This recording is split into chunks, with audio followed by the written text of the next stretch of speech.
Yaxşı. Bugün 7-ci və 6-cı siniflərdən qoşma yoxsa bağlayıcı yarışı gedir. 5'lər də var, amma 5'lərə hələ qoşma bağlayıcı yoxdur. Ona görə onları adını verin.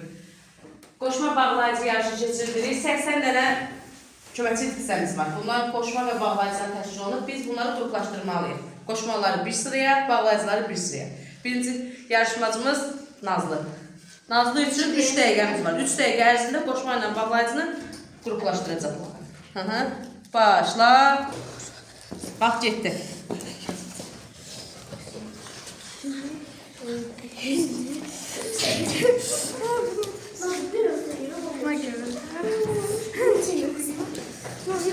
Diqqətli ol. Hələ vaxtın çox var.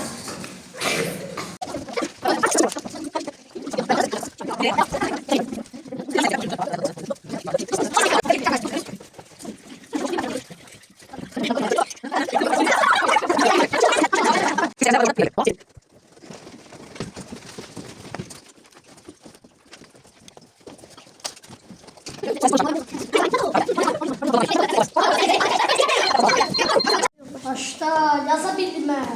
Azarlaşım. Bu ne oldu ben? Ondan ötürü. Göz oldu sen yine. Okumakta Ben de problem yanlarımız var. 4 dolar var. Unuttunuz. Yaş 4 euro olur. 4 yerim tabii ki.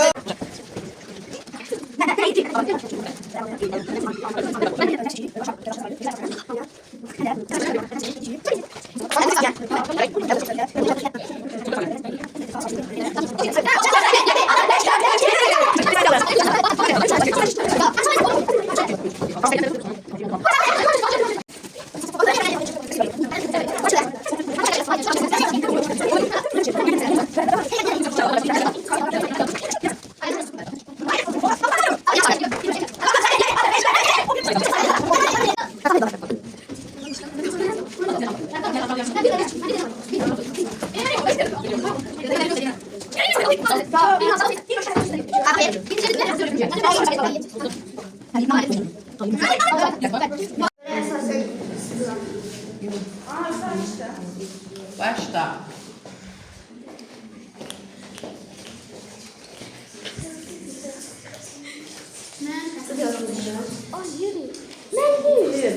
Çok şeyler neticeden. Hadi qoşmada fərqlər var da. Məsələn, kim ikisində var, qədər ikisində var. Ben demeyin la. İlan ikisi dəlmə bir cəng. Kərə, can. Birinci onu qoyacağım da. Əcər. Demeyin. 15 saniyen kaldı.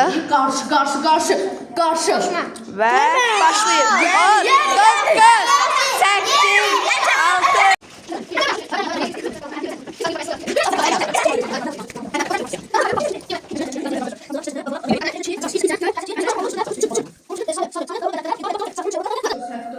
Eləyək onda. Birinci yer Nəzrin 79 düz, qalan vaxt 1 dəqiqə 21 saniyə. Qəşəng yazıb. İkinci yer Billurə 78 düzü var, qalan vaxtı 3 saniyə. Üçüncü yer Nazlı 77 düzü var, qalan vaxtı 25 saniyə. Dördüncü yerdə olsun Əziz